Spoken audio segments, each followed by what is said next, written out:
Well, hello. It's so nice to see a lot of people here today. I guess the summer is over, everybody's getting back on track, right? So it's exciting. As always, the last Thursday of the month, we are super excited to do meditation. I don't want anybody to be intimidated by the word meditation. It's just a little time to chill and give yourself permission to be with your breath. That's all. Nothing more than that. Some people go their own thing and do no movement forever and ever. That's not us. Okay? We can just take the chance to be with our breath. That's all we're doing. So I have something, I'm going to say this again. I have something real fun for us tonight. It's always fun for me, so I think it's fun for everybody. Fun is contagious. So if I think it's fun and I try to project on you that it's fun, maybe you're going to think it's fun too. That's my idea. So I had planned something totally different. By the end of the last weekend, I got a book in the mail that I had ordered from my granddaughters for me to read to them. I have 2 little girls. And I couldn't shake it. I said, I'm going to have to talk about this. I had to change my subject. So I had to flip my ideas. And I put this PowerPoint together by myself. Because the theme is simplicity. I can pull it off. You know, there is no flying words, no flipping pages, like press a button and different words show up like we always see here. That's not me. So simplicity, I can totally pull it off. So I did it. So I'm very happy with my presentation. You should be proud. Yeah, I am. I'm very proud. So the theme of tonight, because it's a book, I've got the book here. This is the cutest book ever for a 3- and 4-year-old, okay? But I promise it will make sense into your life as well. It's called Zen Pig. All that is needed. And he's very simple. It's just a little piggy, right? But before we even go into the bedtime story, I want you to look at this slide here. Does it resonate with bedtime story? What you see there? When you think about bedtime stories, does it look like what you would do when you're getting ready for your bedtime stories? It does. Is that us? That's how we go to bed? This is us going to bed. Is that how we should go to bed, I should say? No. When you think about what time do you tell stories, is when you go and you get all cozy and you cuddle with the kids and you open the book and you're ready for that get together and read something that's going to soothe them into their sleep. Is that how we normally go to bed and talk to God or talk to ourselves and, reflect on the day, how it was, and are we all cozy and cuddly? Is that how we normally go to bed these days? No. This is more like what we do. The day is so I wanted to represent this as clogged up. You're so clogged up and your thoughts are exploding everywhere. This is not bedtime story material. This mind is not ready for it. But I just wanted to bring this to our attention. This is how most of the time we go to bed. And then we don't fall asleep. We just crash. You don't just slowly, gradually fall into sleep.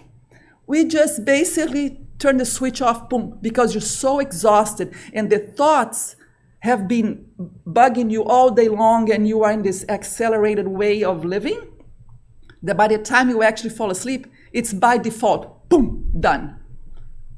It's very hard to have a restful night when you start your night this way. So our goal is to do a little different. So this is just food for thought.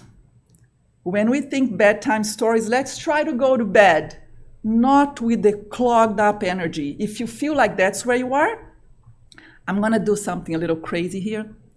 It's called the little elephant meditation. I think I've done this before. People might think you're crazy, your husband, your wife, your friend, your roommate, I don't know. So, okay, they already know who you are. If you are in this place before it's bedtime, I'm gonna teach you a technique that's called the elephant breath. This is your trunk, elephant trunk. This is your elephant tail. Here I come.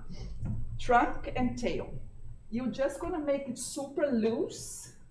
And you're gonna look at your heel, moving your arms super loosely, like this. And your head is loose, and you breathe and blow. This activates your limbic system into a chill mode. If you don't have to believe me, but if you are going to bed this way, take 2 minutes of this elephant breath. All you're doing is swinging your arms softly, loosely, side to side, and looking at your heel one way and another. Maybe next time I come, you can tell me, I did the elephant breath and I was able to go to bed. After you do this, there is this little buzz that takes over you. You don't have to take any drugs, you don't have to take any drinks, and it gives you a little buzz because it activates the right place in your limbic system. Or you can do the butterfly breath, which is here. This connection here also takes you to the connection for the limbic system, and it chills everything, chills your emotions. So thumb to thumb, the butterfly sits on your chest, and you breathe. Just breathe.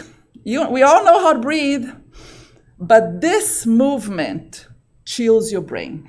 Again, don't believe me, just try it. You have nothing to lose. If you're here, you gotta try it, because this is not a fun place to be at bedtime. So this is just to get us in a place where this is not where we want to be. Our bedtime story is not this. It's just something a little lighter than this. We want to be more like the pig, more like our little guy here. I did this. I did it. But see, I picked the font. Think about it. A smooth Zen font. Did I do a good job? See?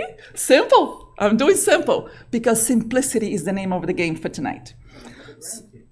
So this is the book we're going to read. I'm going to read a little bit of the book. Again, because this is for little kids, we're trying to teach them a little bit of life with fun words for kids, right? So I'm not going to bore you. Trust me. I'll be... It's dedicated to you, the reader, changing the world by nurturing the seeds of compassion, gratitude, and mindfulness. So if the little kids are into this, we can do this, okay? If this is made for kids, we can all do this. After a long, hot summer, we're in Florida, it was that time of the year for the Festival of Thanks, full of excitement and cheer. A festival of thanks. Just think about that. If we could have a festival of thankfulness, wouldn't life be amazing if we did a festival every week? Even if we just choose to do the festival within ourselves.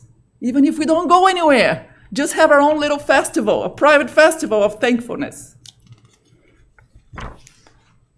The whole town was gathered as they asked Zen Pig to speak. Smiling brightly, he accepted, and he began his small speech. And there is this, it's kind of small for you guys to see. He is at the festival on a podium talking. He's the person that's going to talk. He starts by saying, each and every one of us could count our blessings all day, yet never come to an end or run out of thank yous to say. It rhymes. Each one of us have tons of things, and if we start counting our blessings, we could keep on counting. Instead of counting sheeps when we go to bed, let's count blessings. Dun, dun, and you fall asleep with all your blessings. We have that. We have more blessings than sheep to count. If we just remember that. And the pig had his list of thankfulness is a little different. Water, food, friends, mud, sunshine, hugs. Some of his priorities are different than ours, but it's still, we all have things to be thankful for. When we recall all that we have becomes enough. When we recall all that we have and we see our list of things we should be thankful for, we know we have a whole bunch of things, so it becomes enough. Happiness cannot be won just by getting more stuff. We live in the country of plenty, don't we? This is the USA. When you have a different set of dishes for Christmas, for Halloween, for Thanksgiving, for summer, you can get everything you want. This is the land of plenty. And I can say this for my own children that were raised here. When I moved to America, my kids were a year and a half. So their experience with life is an American way of being. So when I compare the way I was raised to what my kids saw, it's different because they have a different perspective because they were raised in the land of plenty. So sometimes they don't see the way I see because I say, this is so incredible because like the amount of toys that I see when kids have, like, I never grew up with that kind of stuff. But in America, it's a little, even kids at my generation that are here in America, that were raised here, had way more than the Brazilians did. Just by comparison, not good or bad. It's, but in America, you have more prosperity, so you have more stuff, right? We have more stuff. When it comes to our thanks, remember this small fact. There is someone with less wishing for what you already have. When a friend of yours is diagnosed with breast cancer, that's when you are thankful for your health. But until that, you are not. You don't remember to be thankful for your health until somebody next to you gets something that calls for that. Until somebody in your family loses the job, you are not thankful for the hard, tough job you have, that the boss that you don't like. But then there's that moment, well, at least I have a job. My boss is kind of hard to deal with, but at least I have a job. But we don't remember those things until we are called on it by a different situation. Or sometimes ourselves, when we get there, oh, I didn't know how good I had it until this happened. I complain about this until there's always somebody in a better situation than us, sure, from the outside. Because Facebook, there is nobody in a bad place on Facebook. Everybody is cool, everybody looks great, the food is great. They always wake up with their hair all done. There is no wrinkle, no puffy eyes. Everybody wakes up beautifully. That's Facebook, The rest of us, not so much. We might wake up and look at him and say, who is that person? Oof, no, you. But, this is the reality. There's somebody doing better, somebody doing worse. But chances are most of us are doing more of these. Some days we're better, some days are not so good. But the good news is tomorrow is going to be better again. Nothing lasts forever, not the very hard stuff and not the very great stuff. Nothing is too small to recognize and admire as a gift, a treasure. Nothing left to desire. Discover the joy of not wanting more. Acknowledge your blessings and your spirit will soar. When we speak kids' language, it's so much simpler. So life is so much better this way. Let me see. I kind of need to see where I am here. I meant to do the parallel first. The festival of thanks is when we are thankful for what we have, we're going to remember the famous piece of the prayer that tells us that we have everything we need. the Lord is my shepherd, I lack nothing. If we truly believe in all the teachings of Jesus and all the things that we've seen, we should stop right here. We lack nothing. If we believe that we lack nothing, so all we do is be thankful and everything would be fine. But we go for the stuff, that try to make us happy. Too many before us have come, gone, and lost, only to discover the chasing was not worth the cost. We go into that little spinning wheel, and the rat is like, and I want more, I want one more toy, and then you get lost. You don't even, what is all this stuff, Sometimes we just get lost in the wanting, in the doing, in the thinking. That first slide I showed about the going to bed that way, because the mind is loaded. Stuff. Sometimes we consume so much media. We watch every single video on everything, and we jump from different subjects. And we listen to a trillion different podcasts because we want everything. And we watch all kinds of movies, a series, and this and that, and I want to learn how to cook this because Instagram told me there's a cool way to cook this and there's a cool way to do this arts and crafts. Before you know, you are overwhelmed with so many things coming at you. And the media, social media is that way. It overloads you and it overwhelms you. And we don't find ways to declutter. And we go to bed, we are with all that clutter in our head. We were talking about not wanting the more. And all that you have is all that you need to live the life you want, be happy, and succeed. So I went into the Gospel according to Spiritism, and the chapter is chapter 16. It talks about you cannot serve at God and Mammon at the same time. It's hard to be happy and be wanting all this stuff and wanting control and wanting things to go your way and wanting to add more to your to-do list and still find time to, because when we hear about what is to be with God, is to surrender to the love of God. How can we surrender when we're just collecting stuff into our backpack? Speaking of backpack, I'm glad I remember this. I meant to say this at the beginning. We're going to go on a journey during meditation. But before we go on a journey, I want you to visualize your backpack with you right now.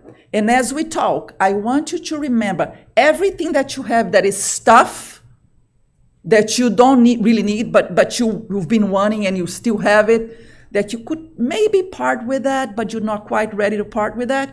Just stuff it into that backpack.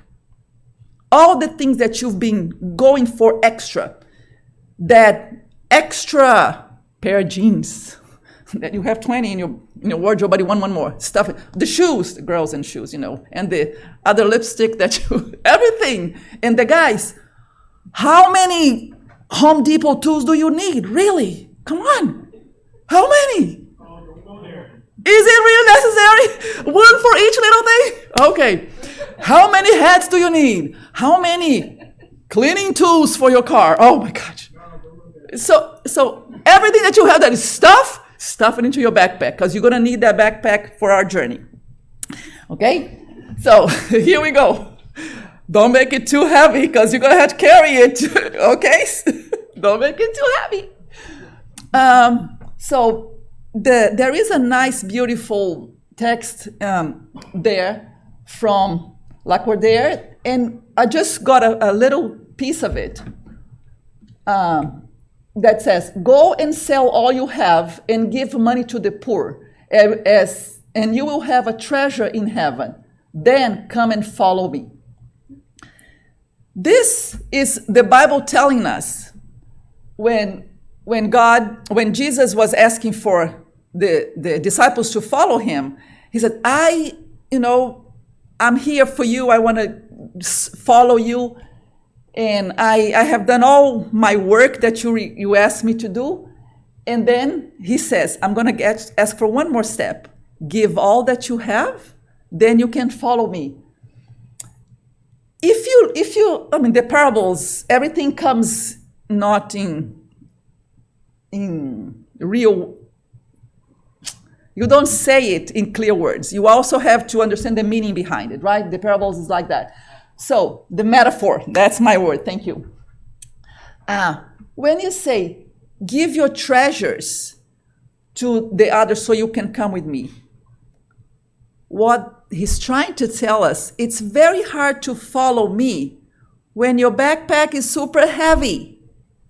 You can't, if you have all this stuff that you're holding on to, that you don't let go, like some of us here who have moved from one country and into America, I don't know about you, I came with one piece of luggage. That's how I moved to America. I couldn't bring a lot. So you have to leave a lot of stuff behind you to come here. When you move to a different state, sometimes you cannot take your all the things you have. You just go and you start again there. That kind of thing, it takes courage to put your most important things in a small backpack and leave everything behind. So that sometimes is like what we have to do with other things in life. How sometimes we want to put our kids in our backpack and take them with us wherever we go. Oof, guilty. Done that. But then we have to let them go because they're not ours. They are the arrows. They're going to do so great over there. And we're going to be the arch here just waiting and watching them do great. But it's scary and we don't want to see it happen because they might fall. They might get hurt. They might need me. We do that with kids. We do that sometimes with our parents. And our parents start to, decline their health, and we don't want to let them. They say, I don't need your help. I can still do it. But you're going to fall, Mom. But guess what? If she really wants to try, you have to give her a chance to try because it's still her life. This is still her ability to, of course you might be around her, embracing her, but let her do it. And it's scary because we don't want a broken hip. We don't. But sometimes we have to be there. And when our friend tells you, I want to do something, and you feel like, I know he's not ready. I know she's not ready. And you want to hold that person back, but you got to let that person do. So letting go is not just stuff. Letting go of our relationships there, or a toxic relationship, I'm not even going to go there, okay? Sometimes we hold on to that too. So it continues, your love for earthly possessions. Oh, I messed up. I left an N there. Is one of the biggest obstacles to your moral and spiritual advance. That's our answer right there. The more we try to control the things, the more we hold on to things, stuff meaning everything. Thinking, when you live thinking about what people did to you yesterday or 10 years ago, whatever, that thinking, how somebody did me wrong, that holds you down just as much. So it's what goes in your mind and what goes in your heart. That person did me wrong and I'm still holding it and holding on to it, and that grudge is still here. All of that kind of stuff holds you down and prevents you. That is also life stuff, because I guarantee you, when a person did something wrong to you, maybe you lost money, you lost an object, you lost a person. So it's always stuff, something that person took from you. This is why you're holding that grudge. So usually it's something that you thought it belonged to you, but that person took it away from you, and now we're in a situation. So this is why that backpack that you're remembering to put all your stuff in there, all your Home Depot toys, put them all in there. You might not need them. I'm going for the Home Depot toy, huh? We're not talking about lipstick, okay? Lipstick is a must. But Home Depot tools, maybe not. So sit back and relax. If only for a moment, awaken to your wealth and let your heart open. The little piggy is just sitting there. Because if we actually sit and pay attention, we are very wealthy, right? Not of stuff, maybe, even though we do have a lot of stuff. Everybody who has a garage, the garage doesn't have a car. It has stuff. So we know that maybe a car and stuff. Yeah, that's us. So we have, if we open our heart and we can see the wealth inside us, in the people around us, then we are in a better place. Raise your teeth to the sky and repeat after me. I am abundant and happy. I have all I need. This is the little piggy speaking at the Festival of Thanks. So, this is a great little book for a little kid. But how come it's a great book for us? Because even though we are grown-ups, we still didn't get it. We're still not quite here. This is why we still need that lesson, right? Because we're still getting stuff. Stuff and stuff and stuff. So, I am abundant, happy, and I have all that I need. Look at that happy pig. But I'm going to go back here a little. I want to stop at this sentence. Your love for earthly possessions is your biggest obstacle. Is Jesus telling us not to have anything? Not to have a comfortable life, not to have the commodities of having a good life? No. As a matter of fact, what he's saying is, if you are given wealth, and I didn't get all the reference. I just read it all and I have it in my head. So I'm telling you how I read it. If you have the wealth, you have a big commitment with others. If you, by being in a position of being privileged with money, this is your chance to help the ones around you that might not be in that position. And that is more like a test than not.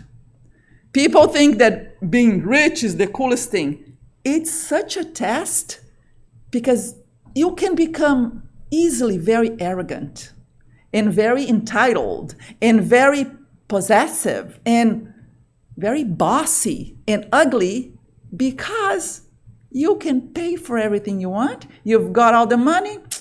If I don't like you, I just throw you away and I get somebody else. I just pay for another person, all nice and clean around me. So it's a test to come into this reincarnation and with money. And a lot of times we worked hard and we made it happen. It's still yes, we sweat to get that. But the fact that you are giving that is a gift. And the gift is only a gift like your talents when you share. Putting it under the table, hiding it, digging and putting it on the dirt, it's not going to help you. So what you have, you share. What you are given, you get more by sharing it. This is the test. The key word here is the word love. The problem is when we love stuff more than we love the person next to us, more than we love compassion, more than we love the fact that we have a gift, the fact that we have things to be thankful for. When we love the possessions more than we love the people, the brothers and sisters that are around us, the family members that are sometimes not so nice to us. When we focus our word on loving stuff, there is no room for loving what is important. Loving the journey of becoming lighter. Loving the journey of knowing yourself and being able to travel with a backpack bouncing. Whew. The day we get to travel, put a backpack on and just bounce around, we got it. Because as of now, we're still carrying a very heavy backpack, and the hill is steep, very steep, and that's where we've been going. So, do we all have a backpack? I'm sure you have one. I'm sure you have one. Loaded with orange and white. Isn't that the logo for Home Depot? Orange and white. So whatever you have in your backpack. Fascinated by Home Depot. No, Home Depot has been my nightmare. Lowe's, yeah, either one. Well, some of us have the mall backpack, or the supermarket backpack, or the social media backpack, whatever we have. So right now we're going to get ready for Rafael. Can you get us some music? I'm going to take my piggy away. I'm going to let you guys look at my piggy one last time. I'm so happy with my little piggy. Did a good job on that thing. Thank you. See, I couldn't get rid of that black stuff on the bottom when I printed from Google, so I said, that's good enough. That's okay. So now that we have our backpack with all our stuff, and the piggy told us we have lots of things to be thankful for, so we're going to go on a journey. Before we go on our journey, how do I turn this off and put something plain here? Or those flowers, those beautiful tulips. You don't need that anymore? Okay, no, I'm done. My very complex Done? PowerPoint. Beautiful, yes. So before we go anywhere, I want everybody to take a deep breath, reach, shake your arms, shake everything, get your kinks out, put your purses away, everything, and just be ready to take a deep breath with me and let go. Another deep breath and let go.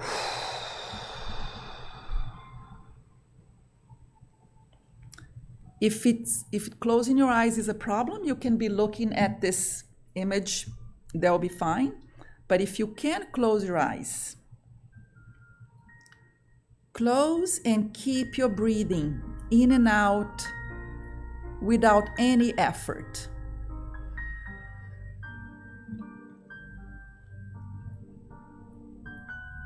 We find ourselves dressed comfortably, tennis shoes, soft pants, and a t-shirt. Maybe a hat to protect from the sun. Here we are, sitting on the foot of the mountain.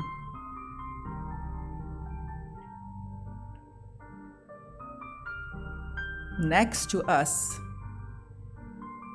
it's our good old friend backpack. This is where I keep all my most precious possessions. Some of them have served me well.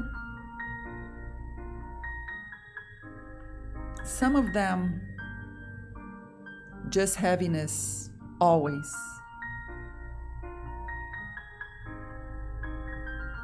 Some of them have brought me joy for a while. A lot of them have made me cry.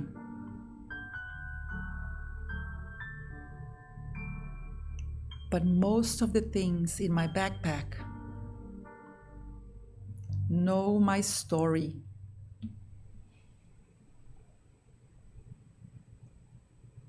These are the people, the places, the things, the jobs, the thoughts, and the feelings that I've carried with me for all this time.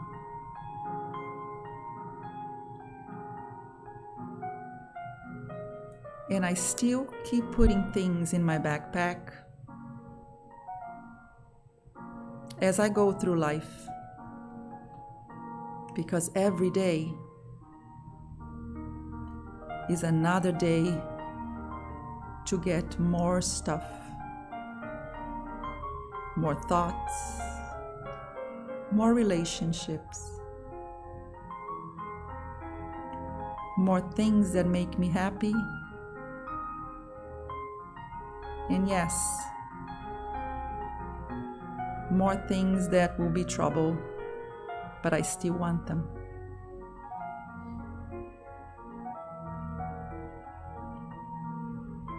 For better or worse, this is my backpack.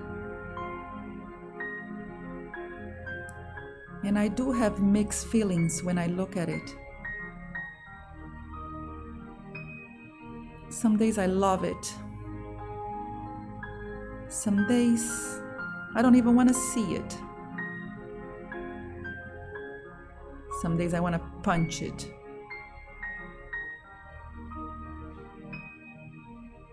But today, I am gonna carry it.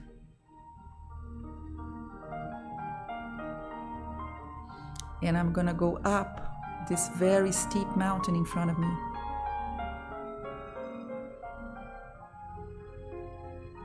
I get up and put the straps on. I'm ready.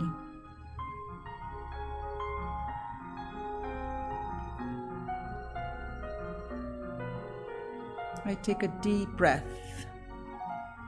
I'm ready for the journey.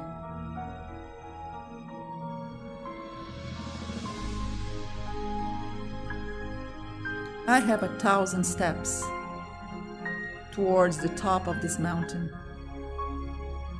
And here I go. 1, 2, 3, 4.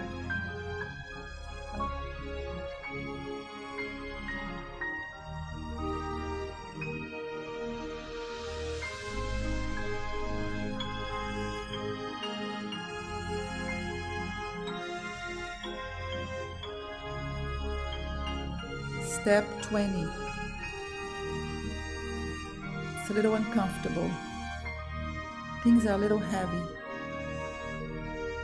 Maybe I can drop something out of my backpack, try to make it a little lighter.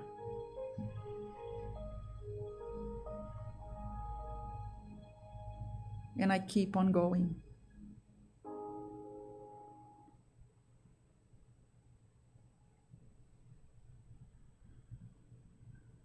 Deep breaths as I walk.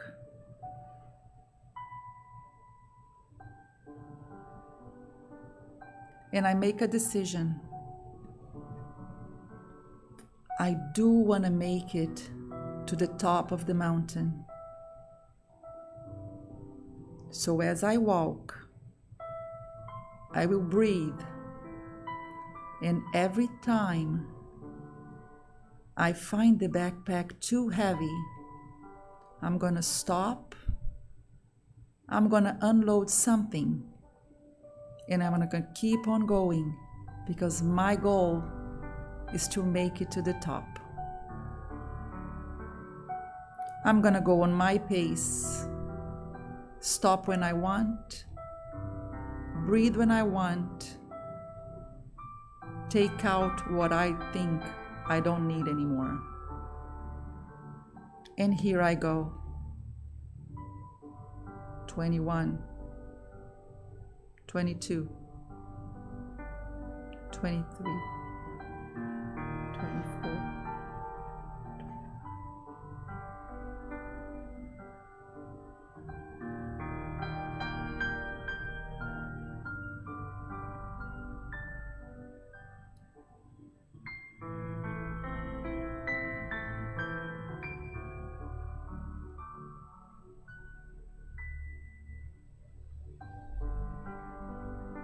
I keep breathing and I keep walking.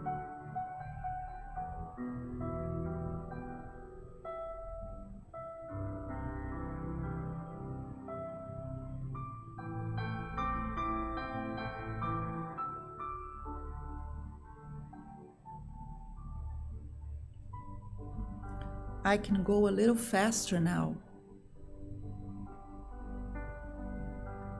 because I chose to unload some very heavy things.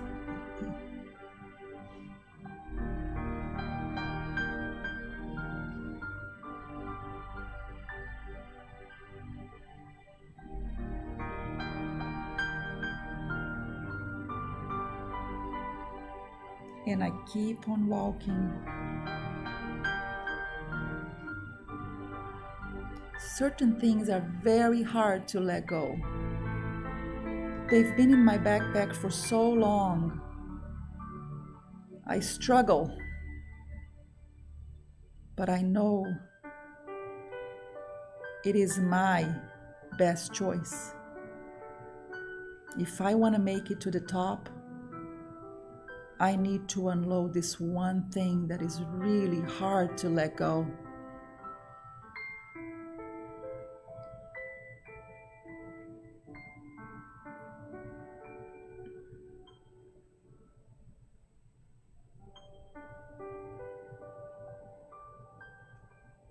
And I keep on walking.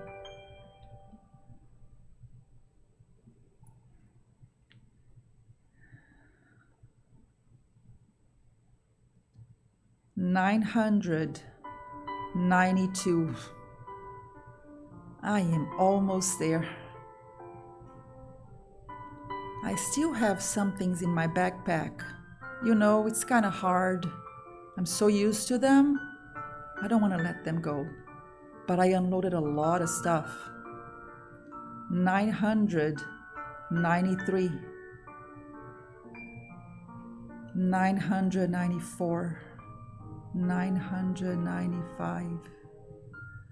996. 997. 998. 999. Do I dare take one more step?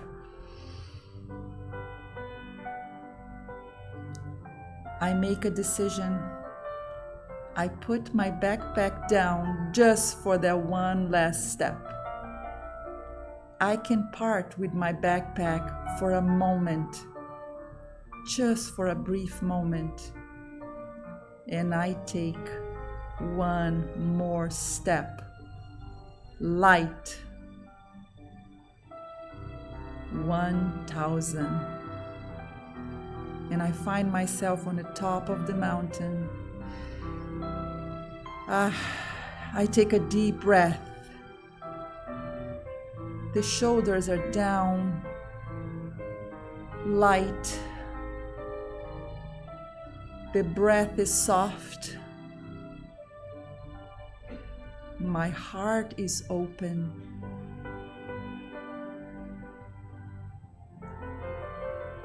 And I feel a warmth taking over my chest. I stand here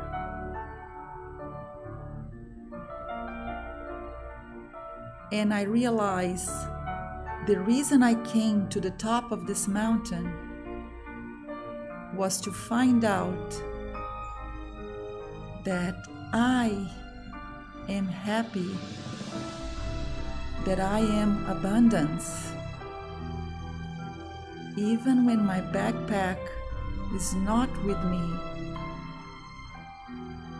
I am wealthy. I am just thankfulness.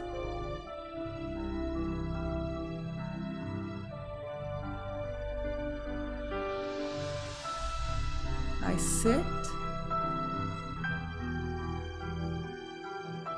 in gratitude. I lay down.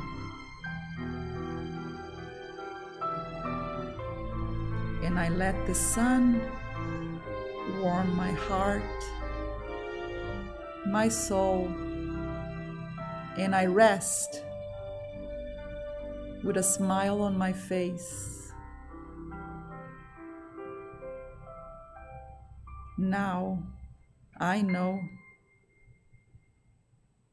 I can conquer any mountain I want. And I can unload my backpack whenever I want. I just lay here and breathe thankfulness, abundance, and happiness.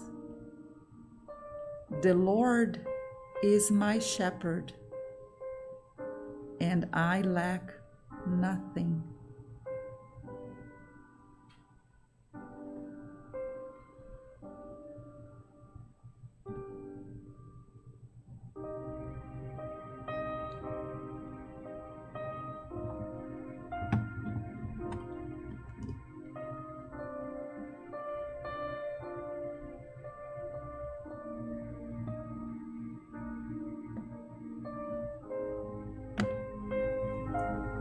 Softly, when you're ready, you can open your eyes,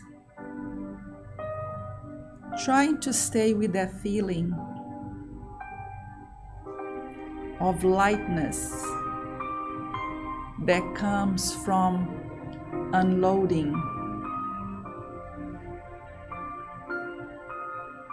I am happiness. I am abundance. The Lord is my shepherd, and I lack nothing.